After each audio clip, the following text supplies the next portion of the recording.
Hello my friends, आप सभी कैसे हैं। मैं उम्मीद करता हूं कि आप सभी बहुत ही अच्छे होंगे। तो मैं आप लोगों के लिए लेकर आया हूं साइंस सब्जेक्ट की, जो कि बहुत ही वेरी इम्पोर्टेंट है।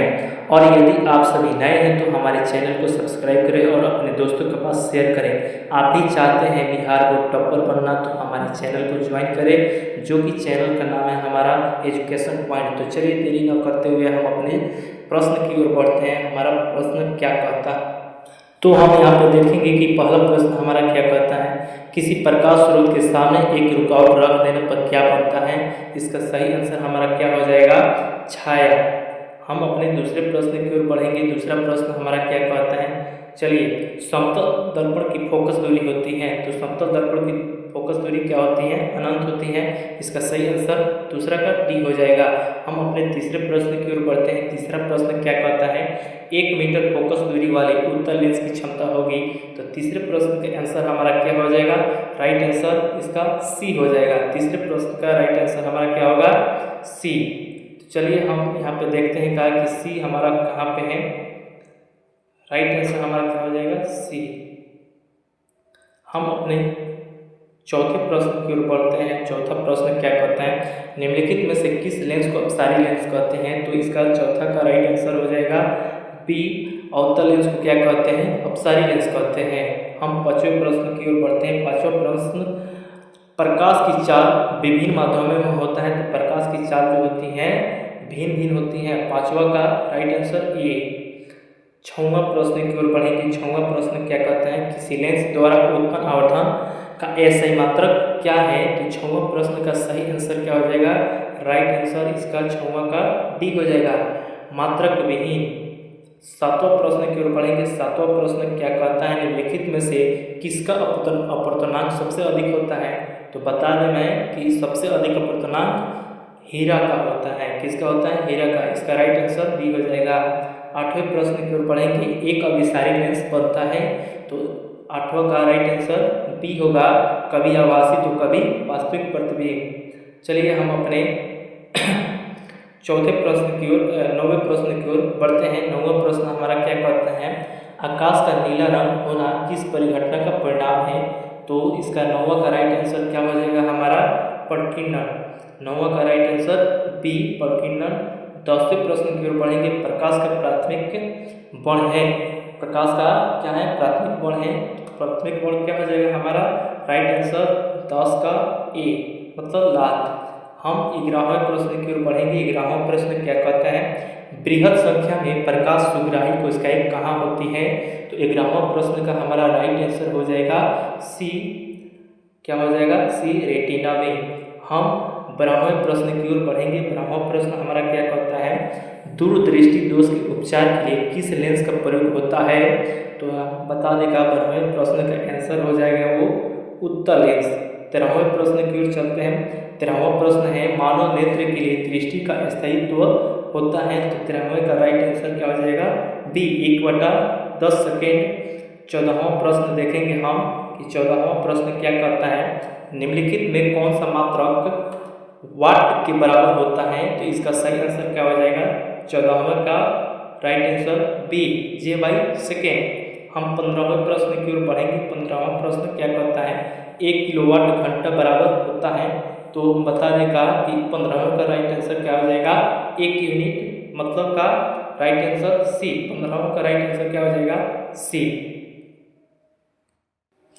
अब हम यहाँ पे देखेंगे 16 नंबर प्रश्न, विद्युत शक्ति का ऐसे मात्रक है। तो हम बता देगा कि इसका राइट आंसर क्या होगा, वाट होगा। राइट आंसर वाट, मतलब बी। हम 17वें प्रश्न की ओर बढ़ेंगे। 17वां प्रश्न हमारा क्या कहता है, 1 किलोवाट घंटा बराबर है। 1 किलोवाट घंटा बराबर क्या होता है। इसका राइट आंसर हमारा क्या हो जाएगा, 17वां का सी, राइट आंसर हो जाएगा।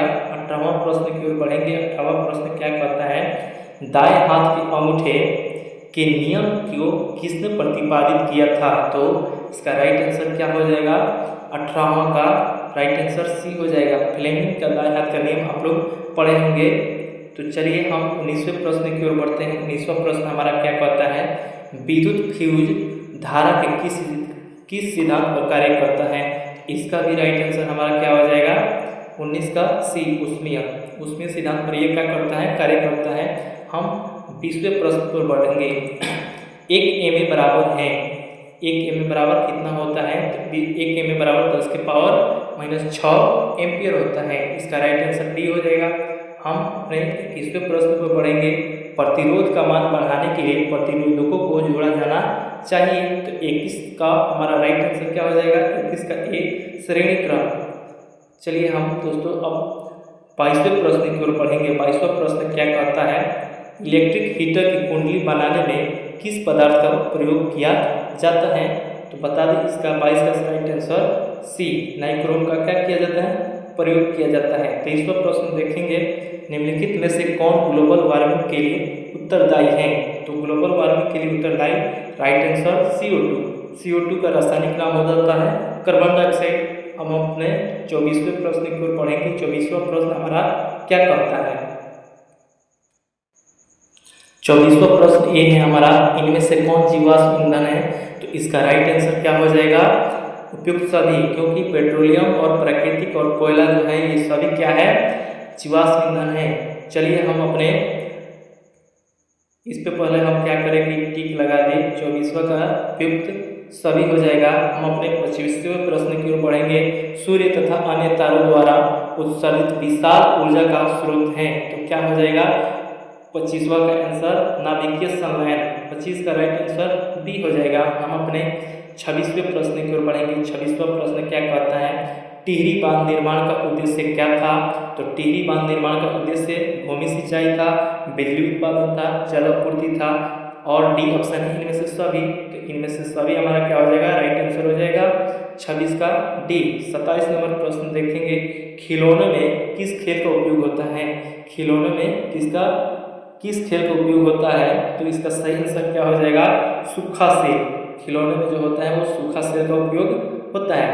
हम अपने 28वें प्रश्न में देखेंगे, जल में वैद्युत अपघटन में कैथोड पर कौन सी गैस मुक्त होती है, तो 28 का राइट आंसर हमारा हो जाएगा, 28 का राइट आंसर सी हो जाएगा, हाइड्रोजन।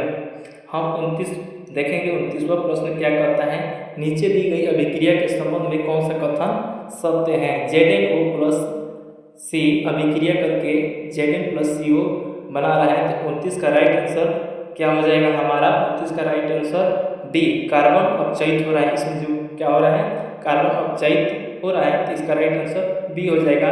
हम अपने 30वां प्रश्न पर बढ़ते हैं। जस्ता तथा तनु हाइड्रोक्लोरिक अम्ल की अभिक्रिया के फलस्वरूप निम्न में से कौन सा गैस बनता है, तो 30 का राइट आंसर हमारा क्या हो जाएगा, बी, हाइड्रोजन।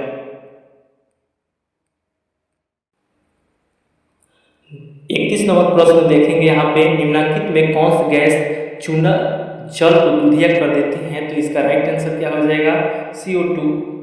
31 का राइट आंसर CO2 मतलब बी, राइट आंसर इसका क्या हो जाएगा, बी हो जाएगा। हम 32वें प्रश्न पर बढ़ते हैं। 32वां प्रश्न हमारा क्या कहता है, निम्नलिखित में से कौन बुझा हुआ चूना है, तो निम्नलिखित में बुझा हुआ चूना का रासायनिक सूत्र क्या होता है, CaOH का होल ट्वाइस। इसका राइट आंसर क्या हो जाएगा, 32 का सी हो जाएगा। 33वें प्रश्न हम देखेंगे। 33वां प्रश्न हमारा क्या कहता है, दंत मंजन प्रायः होता है, दंत मंजन जो प्रायः होता है वो क्या होता है, क्षारीय होता है। इसका 33 का राइट आंसर सी हो जाएगा। हम 34वां प्रश्न पर बढ़ते हैं। नींबू में कौन सा अम्ल पाया जाता है, तो नींबू में बता दें हम सिट्रिक अम्ल पाया जाता है। कौन सा अम्ल पाया जाता है, सिट्रिक अम्ल। इसका राइट आंसर ए हो जाएगा। 35वां प्रश्न पढ़ेंगे, देखते हैं 35वां प्रश्न क्या कहता है, मिल्क ऑफ मैग्नीशियम का पीएच मान होता है, तो मिल्क ऑफ मैग्नीशियम का पीएच मान कितना होता है, 10.5 होता है, तो इसका राइट आंसर डी हो जाएगा। 35 का डी हो जाएगा। 36 नंबर क्वेश्चन देखेंगे, जस्ता का अयस्क है, जस्ता का अयस्क क्या हो जाएगा, जिंक ब्लेड। 36 का राइट आंसर क्या हो जाएगा, डी। 37 नंबर प्रश्न देखेंगे। 37 नंबर प्रश्न क्या कहता है, धातु जो सिर्फ अम्लराज में घुलता है वह है क्या है, एयू। एयू का रासायनिक नाम क्या होता है, सोना।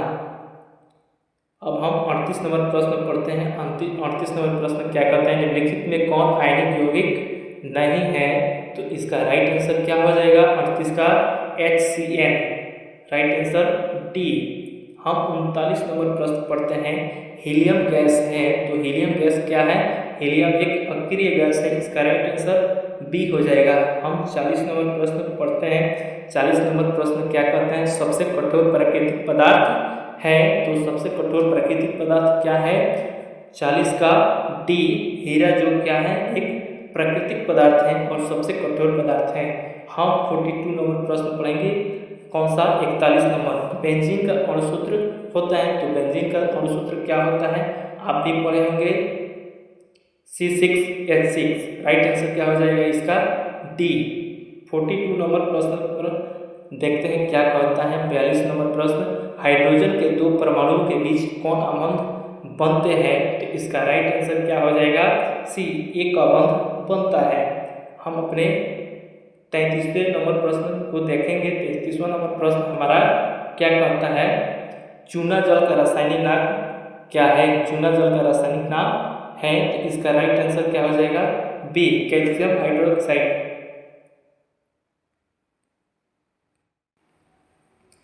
अब हम आगे 44वें प्रश्न पे, चीनी का रासायनिक सूत्र है, तो बता दें कि चीनी का रासायनिक सूत्र क्या होता है, C6H12 और O6। इसका राइट आंसर हो जाएगा बी। 45वें प्रश्न पर जाएंगे, निम्नलिखित में कौन सा कार्बनिक यौगिक सबसे अधिक अभिक्रियाशील है, तो 45वें का आंसर, राइट आंसर क्या हो जाएगा, डी, C2H4। हम 46वें प्रश्न पर जाएंगे, मेंडलीफ ने अपनी आवर्त सारणी तैयार करने के लिए कौन सा मापदंड अपनाया, तो 46वें का राइट आंसर क्या हो जाएगा, राइट आंसर इसका बी, परमाणु द्रव्यमान। 47 नंबर प्रश्न की ओर बढ़ेंगे। 47 नंबर प्रश्न क्या कहता है, निम्नलिखित में कौन क्षार धातु नहीं है, तो निम्नलिखित में पूछा है कहा कि कौन क्षार धातु नहीं है, तो इसका राइट आंसर क्या हो जाएगा, ए, मैग्नीशियम। मैग्नीशियम का रासायनिक सूत्र क्या होता है, Mg। हम 48वें प्रश्न पर बढ़ते हैं। 48 नंबर प्रश्न क्या कहता है, निम्नलिखित में कौन हाइड्रोजन समूह का सदस्य है, इसका राइट आंसर क्या हो जाएगा, bromine. Right answer C, bromine. 49वें प्रश्न पर जाएंगे, जिंक की परमाणु संख्या है, जिंक की परमाणु संख्या कितनी होती है, 30 होती है। राइट आंसर क्या हो जाएगा इसका, डी। हम 50वें प्रश्न पर जाएंगे, निम्नलिखित में कौन विद्युत ऋणात्मक होते हैं, तो 50वें प्रश्न का राइट आंसर अधातु। अधातु जो होते हैं वो क्या होते हैं, ऋणात्मक होते हैं।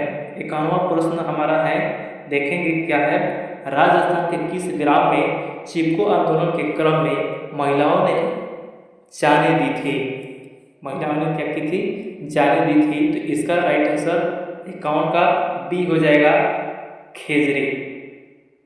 52 नंबर प्रश्न देखेंगे। 52 नंबर प्रश्न हमारा क्या कहता है, निम्नलिखित में किसके कारण पर्यावरण में संतुलन बिगड़ जाता है, तो 52 का राइट आंसर हमारा क्या हो जाएगा, बी, बढ़ती मानव जनसंख्या। 53वें प्रश्न पर हम जाएंगे, पर्यावरण को प्रदूषण से बचाने का सबसे अच्छा तरीका है, तो क्या है, देखते हैं इसका 53 का आंसर, राइट आंसर डी, इनमें से सभी हो जाएगा।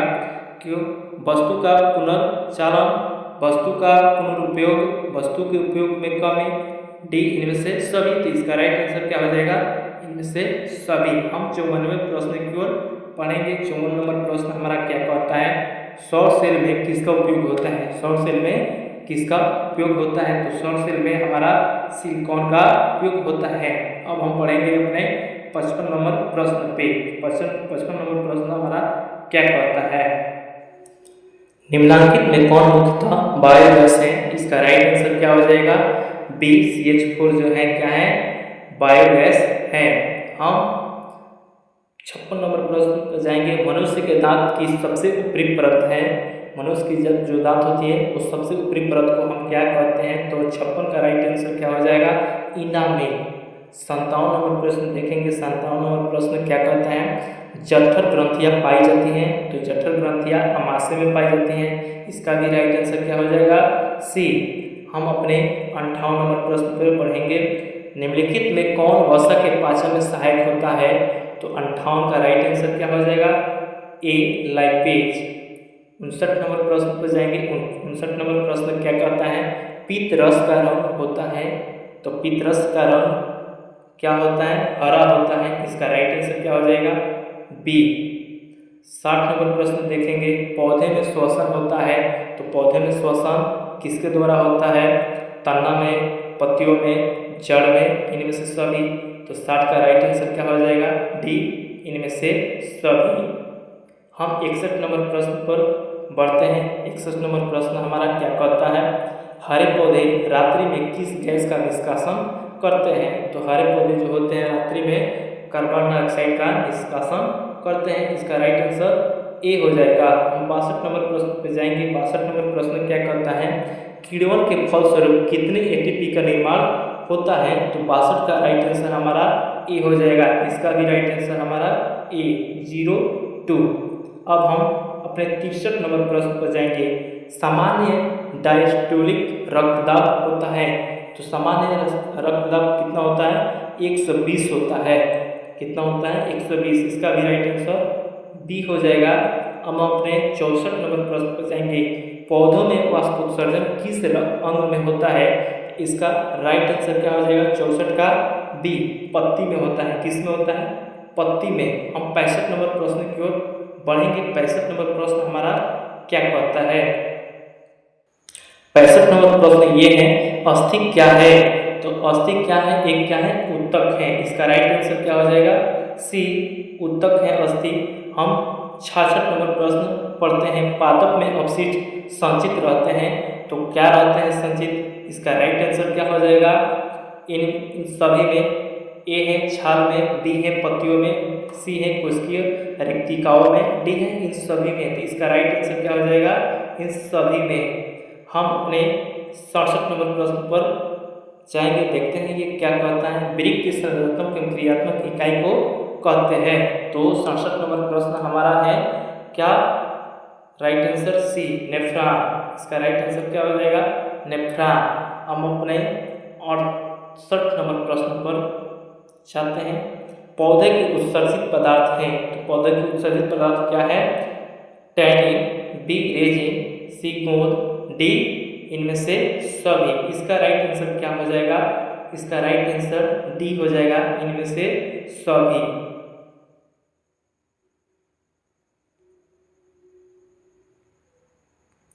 अब हम अपने 69 नंबर प्रश्न पर जाते हैं।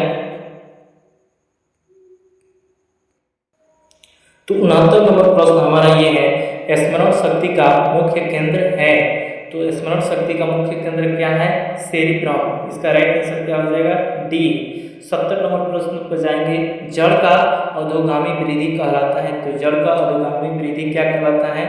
गुरुत्वानुवर्तन। इसका भी राइट आंसर क्या हो जाएगा? डी हो जाएगा। 72 नंबर प्रश्न पर 71 नंबर प्रश्न पर देखते हैं क्या है? एस्ट्रोजन स्रावित होता है, तो एस्ट्रोजन किससे स्रावित होता है? इसका राइट आंसर क्या हो जाएगा? अंडाशय द्वारा। इसका राइट आंसर सी। अब हम 72 प्रश्न पर जाते हैं। 72 नंबर प्रश्न पे, स्वपरागण निम्न में किन पौधों में होता है? तो 72 का राइट आंसर क्या हो जाएगा हमारा? बी, उभय लिंगी। हम 73 नंबर प्रश्न पर जाते हैं। गर्भाशय के किस भाग में भ्रूण विकसित होता है? तो गर्भाशय के किस भाग में भ्रूण विकसित होता है? तो इसका राइट आंसर हमारा क्या हो जाएगा? 73 का ए, एंडोमेट्रियम। इसका राइट आंसर हमारा क्या होगा? एंडोमेट्रियम। 74 नंबर प्रश्न हम पढ़ते हैं। क्या कहता है? निम्नलिखित में कौन सा भाग केवल पुरुष जननांग में पाया जाता है? तो 75 का राइट आंसर क्या हो जाएगा? इसका राइट आंसर बी, परिपक्व पुटक। हम 76 नंबर प्रश्न पढ़ते हैं। अनुवांशिकता का पिता किसे कहा जाता है? तो अनुवांशिकता का पिता ग्रेगर जॉन मेंडल को कहा जाता है। किसको कहा जाता है? Gregor John Mendel. इसका राइट आंसर बी हो जाएगा। 76 नंबर प्रश्न, मेंडल किस देश में ईसाइयों के एक मठ के पादरी थे? मेंडल किस देश में ईसाइयों के एक मठ के क्या थे? पादरी थे। इसका राइट आंसर भी क्या हो जाएगा? D, Austria. 77 नंबर प्रश्न देखते हैं क्या कहता है। इनमें कौन वर्गीकरण के सबसे ऊपरी पायदान पर अवस्थित है? तो 77 का राइट आंसर क्या हो जाएगा? जगत। राइट आंसर जगत। राइट आंसर क्या हो जाएगा? डी। 78 नंबर प्रश्न ये है, सूक्ष्म उपभोक्ता का उदाहरण है। तो सूक्ष्म उपभोक्ता का उदाहरण क्या हो जाएगा? 78 का राइट आंसर डी, ए और बी दोनों, मतलब कवक और शैवाल। तो इसका राइट आंसर क्या हो जाएगा? क कर से राइट आंसर डी, ए और बी दोनों। अब हम 79 नंबर प्रश्न पढ़ते हैं। मांसाहारी जीवों को कहा जाता है, तो मांसाहारी जीवों को क्या कहा जाता है? द्वितीयक उपभोक्ता कहा जाता है। इसका राइट आंसर बी हो जाएगा। हम अब 80 नंबर प्रश्न देखते हैं। 80 नंबर प्रश्न क्या कहता है? खाद्य श्रृंखला के प्रत्येक कोषीय स्तर पर कुल ऊर्जा का कितना प्रतिशत अगले कोषीय स्तर को स्थानांतरित होता है? तो 80 नंबर का राइट आंसर हमारा क्या हो जाएगा? सी, 10%। तो दोस्तों हम बता दें कि अगर आप लोग को ये वीडियो अच्छी लगे तो ज़्यादा से ज़्यादा शेयर करें अपने दोस्तों के पास और चैनल को सब्सक्राइब करें, जो कि हमारा चैनल है एजुकेशन पॉइंट।